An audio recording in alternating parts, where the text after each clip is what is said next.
Youth ലീഗിന്റെ നേതൃത്വത്തിൽ ഈ വരുന്ന 19-ാം തീയതി മുഖ്യമന്ത്രിയുടെ വീട്ടിലേക്ക് ക്ലിഫ് ഹൌസിലേക്ക് യൂത്ത് ലീഗ് സംസ്ഥാന കമ്മിറ്റിയുടെ നേതൃത്വത്തിൽ മാർച്ച് നടത്താൻ വേണ്ടി തീരുമാനിച്ചിരിക്കുകയാണ്. 10,000-ങ്ങളെ പങ്കെടുപ്പിച്ചുകൊണ്ടുള്ള ഒരു വലിയ മാർച്ചാണ് മുഖ്യമന്ത്രിയുടെ വസതിയിലേക്ക് നടത്താൻ വേണ്ടി തീരുമാനിച്ചത്.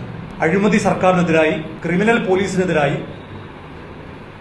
സർക്കാരിന്റെ കെടുകാര്യസ്ഥതയ്ക്കെതിരായി, കാഫിർ സ്ക്രീൻഷോട്ട് അടക്കമുള്ള വ്യാജ നിർമ്മിതിക്ക് പിന്നിൽ പ്രവർത്തിച്ചവരെ പിടികൂടാത്തതിനെതിരായി യൂത്ത് ലീഗ് നടത്തുന്ന ഒരു വലിയ യുവജന പ്രക്ഷോഭമാണ് ഈ വരുന്ന 19-ാം തീയതി സെപ്റ്റംബർ 19-ന് വ്യാഴാഴ്ച മുഖ്യമന്ത്രിയുടെ തിരുവനന്തപുരത്തെ ഔദ്യോഗിക വസതിയായ ക്ലിഫ് ഹൌസിലേക്ക് നടത്താൻ വേണ്ടി തീരുമാനിച്ചത്.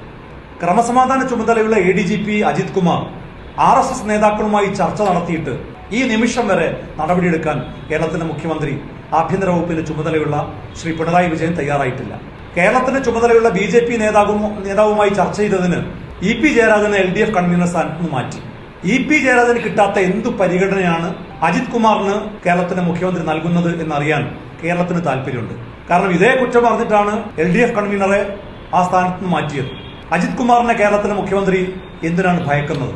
മാത്രമല്ല, ഒട്ടേറെ ആരോപണങ്ങൾ ഒരു ഭരണകക്ഷി MLA തന്നെ ഈ പോലീസ് സംഘത്തിന് നേരെ ഉന്നയിച്ചിട്ട് ഈ ക്രമസമാധാന ചുമതലയുള്ള ADGP അജിത് കുമാറിനെ ആ സ്ഥാനത്ത് നിന്ന് മാറ്റാൻ ഇതുവരെ കേരളത്തിലെ മുഖ്യമന്ത്രി തയ്യാറായിട്ടില്ല. ആ കേസ് അന്വേഷിക്കുന്നത് തന്നെ അദ്ദേഹത്തിന്റെ കീഴുദ്യോഗസ്ഥന്മാരാണ്. മേലുദ്യോഗസ്ഥൻ സർവീസിൽ തുടരുകയും ചുമതലയിൽ തുടരുകയും കീഴുദ്യോഗസ്ഥർ അത് അന്വേഷിക്കുകയും ചെയ്താൽ ആ കേസിന്റെ ഗതി എന്താകും എന്ന് നമുക്ക് ഊഹിക്കാവുന്നതേ ഉള്ളൂ. അജിത് കുമാറിനെതിരെ നടപടി സ്വീകരിച്ച് അന്വേഷണം സുതാര്യമാക്കണം. അദ്ദേഹത്തെ തൽസ്ഥാനത്ത് നിന്ന് മാറ്റണം, ക്രമസമാധാന ചുമതലയിൽ നിന്ന് മാറ്റണം. അതുപോലെ കാഫിർ സ്ക്രീൻഷോട്ട് അടക്കമുള്ള വിഷയങ്ങളിൽ കലാപമുണ്ടാക്കാൻ ശ്രമിച്ച ആളുകളെ പിടികൂടി ജയിലിലടക്കണം. ഞങ്ങൾ നേരത്തെ നൽകിയ കളമശ്ശേരി ബോംബ് സ്ഫോടനവുമായി ബന്ധപ്പെട്ട ചിലർ നടത്തിയ കലാപശ്രമങ്ങളിൽ നൽകിയ പരാതിയിൽ നിഷ്പക്ഷമായ അന്വേഷണം നടത്താൻ കേരളം ഭരിക്കുന്ന സർക്കാർ തയ്യാറാകണം.